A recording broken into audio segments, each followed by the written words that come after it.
자, 아브라함의 제단에서 모든 것을 행했고 그가 외치며 말하되 이것이 나의 아들의 공간이라. 이것이 오늘날 야훼와 앞에서 나의 아들의 자리로 여겨지게 하옵소서 하고 아브라함이 제단에서 그의 모든 예배를 마쳤으니 그 예배가 야훼 앞에서 받아들여졌고 그것이 이삭이었던 것처럼 여겨졌다. 이에 그날 야훼와께 아브라함과 그의 후손을 축복하셨다.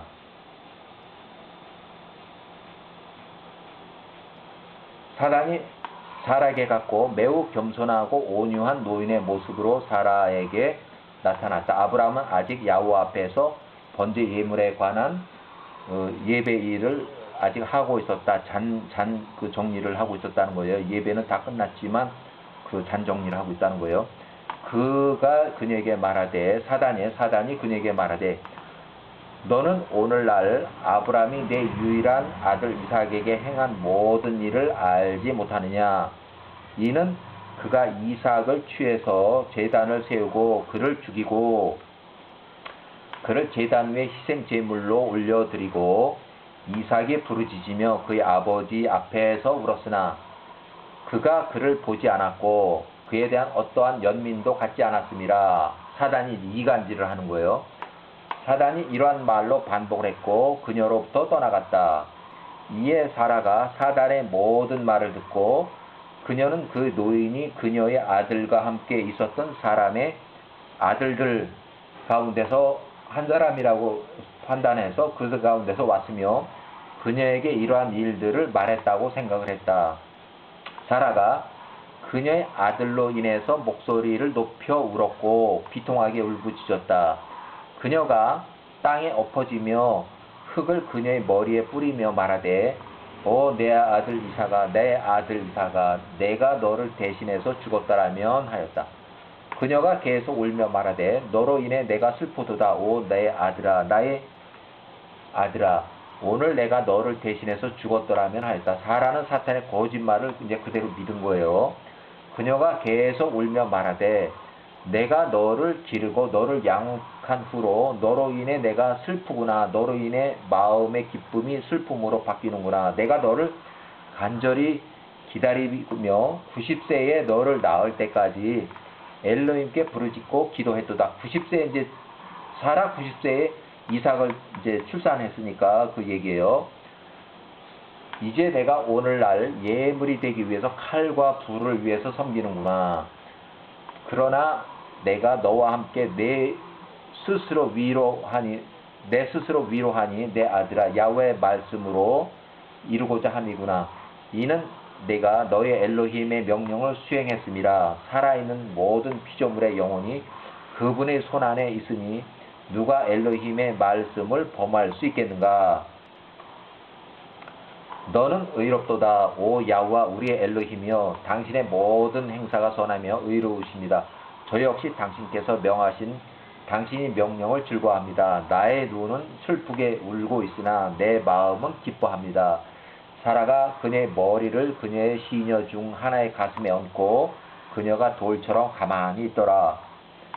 그 후에 그녀가 일어나서 헤브론에 이르기까지 찾아 나섰다. 그녀가 길에서 걸으면서 만나는 모든 사람들에게 물었으나 이게 지금 문제 왜 그러냐면 원래 그 사는 곳이 그 부올세바인데 부올세바를 떠나서 지금 여기 보면 이 부올세바 여기 집이 원래 부올세바예요.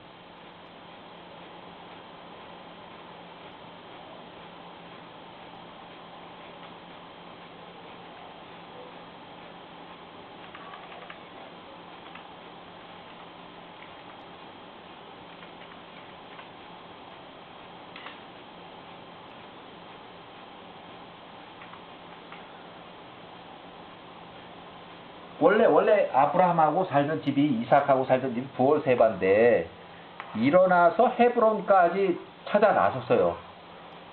문제는 이제 뭐냐면 그냥 집에서 기다렸으면 좀 나을 텐데 지금 부올세바에서 일어나서 헤브론까지 가서 찾았는데 거기서 또 못 찾고 그 이 여사죠. 그녀가 길에서 걸으며 만나는 모든 사람들에게 물었으나 그녀의 아들 이삭에게 일어난 것 번제 예물로 여호와께 올려드린 사실의 결과에 대해서 그녀는 얘에게 말하지 못하더라. 아는 사람이 없으니까. 이에 그녀가 그녀의 시종들과 남종들과 헤브론에 있는 기레야스 아바에 이르러 그녀의 아들들에 관해서 물으니 아브라함과 이삭이 어디로 갔는지 찾으라고 그녀의 종들 중 일부를 또 보내었고 그동안 그녀는 거기 머물렀다. 혼자 간 건 아니고 종들하고 이제 같이 해서 거기까지 찾아간 거예요. 그들이 셈과 에벨의 집까지도 가서 그 이삭을 찾았으나 그를 발견하지 못했다. 그들이 그 땅 여기저기를 찾았으나 거기에 없었다. 그러니까 정확하게 이 사라는 아브라함과 이삭이 모리아 산으로 갔다는 걸 지금 모르는 상황이에요. 그 산으로 올라갔다는 걸 모르는 거예요. 그냥 헤브론까지 와서 이 사람 저 사람 물어보고 있는 중에 지금 그것도 이제 야호와께서 모리아 산으로 가라 이렇게 그냥 너한테 보여주는 대로 이제 너가 가라 해서 이제 3일 길을 걸어서 간 거니까 지금 여기 보는 헤브론도 그냥 뭐 1시간에 도착하고 그건 아닌 것 같아요. 이 정도 되면 최소한도 하루 길을 걸었을 것 같아요. 하루 길을. 그래서 셈과 에브라의 집에까지 가서 이삭을 찾았으나 그를 발견하지 못했다. 그들이 그 땅 여기저기를 찾았으나 거기에도 없었다. 보라, 사탄이 사라에게 노인의 모습으로 또 다가갔고 사탄이 사라 앞에 서서 사라에게 말하되 내가 사탄 너에게 잘못 말했도다. 거짓말했다 이거예요. 아브라함이 그의 아들을 죽이지 않았고 이삭 그가 죽지 않았다 하니 그녀가 그 사탄의 말을 들을 때 그녀의 기쁨이 그녀의 아들로 인해 매우 컸다. 그녀가 기뻐하며 나아갔다. 그 기뻐했으면 그대로 안정적으로 이렇게 좀 이제 안심이 되는구나 해서 이렇게 했어야 되는데 사라 그녀가 그냥 사망을 했어요. 너무나 기쁜 나머지 사망을 했어요. 사라 127세로. 사단의 거짓말을 가려듣지 못하고 사단의 속임수에 넘어간 사라라고 이제 이렇게 제가 적어놨는데 그 문제는 뭐냐면 자 요거 좀 읽어보고 개인적인 기록이에요. 사라가 계속적으로 사라의 영혼이 이삭의 영혼과 연결돼 있다고 말하고 있는데 이삭이 죽었다는 사단의 거짓을 듣고 사라는 이삭을 찾으러 여기저기 찾아다니고 이삭이 살아있다는 사탄의 진실을 듣고 사라가 사망했다. 이제 물음표. 야호와께서 이삭의 번제 예물을 사라의 영으로 대체하셨나? 이건 이제 제가 혼자 이렇게 판단한 거고 아니면 사라가 사단의 말을 믿고 잠시라도 야호와를 떠나서 이리저리 이삭의 사망 소식을 이제 알아내려고 헤매다가 그냥 이제 사망한 건지 그냥 그녀의 백성들이 그녀에게 모여들었다. 이제 그녀하고 같이 간 사람들이 그녀에게 모여들었다. 이제 이 얘기인데 그래서 문제는 뭐냐면 죽어지는 부올세바인데 거기서 하루길 정도는 될 것 같아. 아무리 가까워도 하루길 헤브론에 와서 사망을 했어요. 그러면 헤브론이 이 사라나 이 아브라함의 그 거주지가 아닌데 거기서 이제 뭐 죽었으니 이제 그 자리에서 그냥 어떻게 매장을 하려고 하다 보니까 막벨라 굴을 이제 사게 된 그 이유가 이제 여기서 나오는 거죠. 그래서 이게 그 기록에 창세기에 이런 것이 없으면 그 막벨라 굴이 헤브론에 있는데 그러면 거기서 살았다는 얘기인가 거주지가 거긴가 그런 이제 의문 궁금함이 많았어요. 근데 그냥 그 창세기만 보면 그것이 안 풀려요. 또 심지어 몇 살에 그 예물로 번제 예물로 올려드렸다는 건지 그것도 없고 그런 기록도. 그래서 또 이런 여유로 인해서 사라가 사망했다는 그런 것도 추정을 못하는 상황이었고 그건 상당히 좀 어려웠어요. 그래서 이 아살의 책을 보면서 그것이 완전히 다 풀린 거예요. 깨끗하게 싹 정리가 된 거예요. 그래서 자 결국은 여기에서 사라는 집에서 죽은 게 아니라 헤브론까지 아들을 찾아서 갔다가 거기서 사단의 진실의 말을 듣고서 너무 기쁜 나머지 거기서 사망을 한 거예요. 그렇죠? 집에 돌아오질 못하고 또 이삭과 아브라함도 만나지도 못하고 사망을 한 거예요. 쉽게 말하면 나쁘게 말하면 객사를 한 거지. 객사. 집에 오지도 못하고 좋은 소식을 듣지도 못하고 결국 나중에 이삭이 사망하지 않았다는 이제 소식을 듣고 좋긴 하지만 너무 기쁜 나머지 사망한 거죠. 아브라함이 모리아 산에서 그의 아들 이삭 번제 예물로 올려드리는 번제 예배를 마치고 그의 아들 이삭과 함께 두 젊은이 아브라함의 아들 이스마엘 51세 집사 엘리에셀은 몇 살인지 모르지만 50세 때 불타는 용광로에서 살아나올 때 그때 이제 니므롯 왕의 하산 종의 집사로 87년째 복무 중이면 요때 이제 종으로 줄 때 뭐 아무리 뭐 안 돼도 15살이라 그러면 이 사람은 100살이 넘은 거죠. 100살이 넘은 거예요. 이 집사는 이 엘리에셀은 100살이 넘은 종이라고. 이스마엘은 51세 청년이고. 자, 그렇게 해서 자, 대충 이 나이를 좀 정리하고 자, 집에 돌아와서 부엘세바로 함께 도착했는데 집에 이르렀다. 아브라함이 사라를 찾지 못했으냐? 자, 집에 없는 거죠. 이미 헤브론에 가서 거기서 사망을 했는데 집에 왔지만 3일 길을 걸어갔은 3일 길을 다시 와서 그러면 3일 전에 이 사라가 죽은 거예요. 3일 전에. 그래서 거길 또 헤브론을 또 가면 또 하루. 그러면 결국 아브라함이 사라를 찾았으나 그녀를 찾을 수 없었다. 그가 그녀에 관해서 물으니 그들이 그에게 대답하되 그녀가 당신 두 사람을 찾으러 헤브론까지 갔었으나 그녀가 그렇게 소식을 들었기 때문에 헤브론까지 갔다. 헤브론까지 갔다 그러면 최소한도 4일. 헤브론까지 가서 그 사망했다는 소식을 들었으니 아브라함이 도착하는 건 최소한도 사라가 죽은 지 4일 정도 지났을 때요. 이에 아브라함과 이삭이 사라를 찾으러 헤브론으로 부랴부랴 갔다. 사라가 이미 죽었다. 사라가 120세 사망한 그들이 들었을 때 그들이 목소리를 높여 사라의 죽음으로 인해서 심하게 울었다. 이삭이 어머니의 얼굴에 엎드리고 그녀를 인해서 울며 말하되 나의 어머니 어찌 당신이 나를 떠나셨습니까? 당신이 어디로 가셨습니까? 어찌 당신이 나를 떠나셨습니까? 이에 아브라함과 이삭이 크게 울고 그들과 함께한 그대 모든 종들이 사라의 사망으로 인해서 울었다. 이렇게 막벨라 굴에 이제 관한 이제 사항이 또 나오는데, 자, 사라가 127세를 이제 사망했고 부엘세바를 떠나서 모리아 산에 아브라함을 따라간 이삭을 찾으러 여기 그 구대 나오잖아요. 제가 아까 설명한 대로 부엘세바 집을 떠나서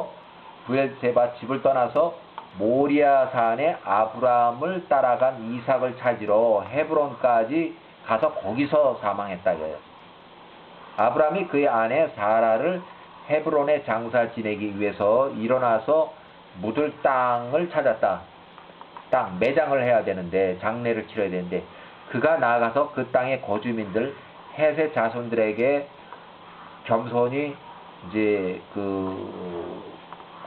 이제 말하되 나는 당신들이 이 땅에서 이방이요 당신들의 땅에서 이방이요 체류하는 자라 나에게 당신의 땅에서 매장할 곳을 달라. 내가 나의 고인 사라를 묻을 수 있으리라.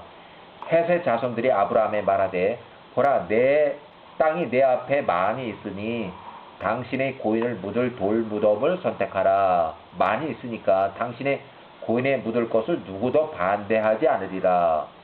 이에 아브라함이 그들에게 말하되 만약 당신들이 내가 누구의 아들 에브론에게 가서 그의 간청하는 일에 도와준다면 그로 나에게 막벨라 굴을 팔게 하라. 그것이 그들의 끝에 있으니 그 막벨라 굴이 그 들의 끝에 있으니 내가 그로부터 그것을 구매할 것이라. 그가 그것에 대해 무엇을 요구하든지 내가 다 지불하리라. 에브론이 헷의 자손들 사이에 거했고 그들이 나아가서 그를 부르니 그가 아브람 앞에 오니라. 에브론이 아브람에 말하되 보라, 당신이 요구하는 모든 것을 당신의 종이 행하리이다 하니 아브람이 말하되 아니라 내가 소유한 그 굴과 그 들을 내가 값을 주고 살 것이라. 그리하여 그것이 영원히 매장지를 위한 소유가 될 것이라. 우리 가족의 그 유산이 될 것이라 이거예요. 이에 에프론이 대답하되 보라, 그 들과 굴이 당신 앞에 있으니 내가 원하는 것을 무엇이든지 제공하리라 하니 아브라함이 말하되 오직 제 값을 온전히 지불해야지만 내가 그것을 너와 너희 성읍 문으로 들어가는 자들과 너희 대대 후손들로부터 사겠노라. 에브론과 그의 모든 형제들이 이 말을 들었다. 그리고 아브라함이 에브론에게 은 400을 줬다. 아브라함이 이것을 증서로 기록했으니 그가 거기에 그것을 기록하고 4명의 증인을 통해서 확인을 시켰다. 그 증인의 이름들은 이렇게 하나, 둘, 셋, 4명 있고 아브라함이 그 구매 증서를 취하고 그의 보물함에 두었다. 그 증서에 아브라함이 기록한 내용이 이러하다. 아브라함이 그 굴과 그 들판을 히타이트인 에프론과 그의 후손들과 그의 성읍으로부터 나가는 자들과 그의 후손 대대로 샀으니 아브라함과 그의 후손들과 그 허리로부터 나오는 자들에게 영원한 매장지가 되게 하려 함이며 그가 그 증서에 서명하고 그것을 증인들로부터 확인시켰다.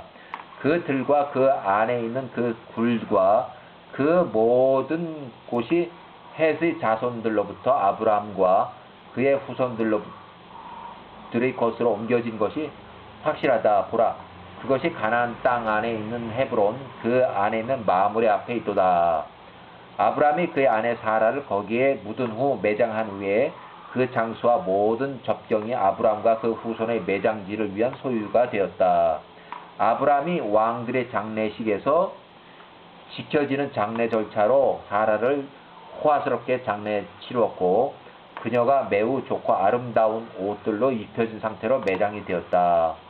상여를 맨 자는 셈, 그의 아들 에베르와 엘리멜렉 이렇게 해서 아주 높은 사람들이 상여를 따랐고 사라가 127세로 살고 죽었으며 아브라함 매우 크게 슬퍼하였으며 7일 동안 슬픔의 의식을 치렀다.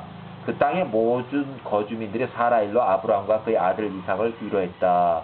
이렇게 해서 장례식 치른 거고 그 다음에 그들의 슬픔이 지나가고 아브라함과 그의 아들 이삭이 함께 셈과 에벨의 집으로 갔으니 야후와의 길들과 그분의 지침을 이삭으로 배우게 하려 합니다. 그래서 아브라함이 거기서 3년을 동안 머물며 사라가 127세 사망한 후에 아브라함이 137세, 이삭이 37세 선지자 학교에 3년간 입소하게 되는 그런 과정이에요. 그래서 자, 그 이후에 이제 이삭이 결혼하기 위해서 또 이제 그거를 하는데 자, 결혼하기 위해서 아브라함 140세 때까지는 그 선지자 학교에서 지냈고 이삭은 그대로 3년 동안 계속 했었고 아브라함 140 일단은 부엘세바로 집으로 돌아와서 이제 이삭의 혼인을 위해서 혼처를 구하러 하란으로 이제 종을 보내는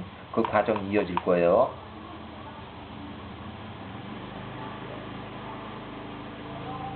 자, 아브라함이 140에 그의 모든 종들과 일어나서 그들이 부엘세바로 돌아왔으며 이 아브라함 혼자만 온 거예요. 이삭은 선지자학교 그대로 있고 아브라함만 온 거예요. 종들과 아브라함과 그 모든 종들이 부엘세바에 거했다. 그랄 왕 아비멜렉이 193세로 살고 죽었다. 이에 아브라함이 그의 사람들과 함께 팔레스타인 지방에 가서 그 온 식구들과 함께 그의 모든 종을 위로하고 집으로 돌아왔다.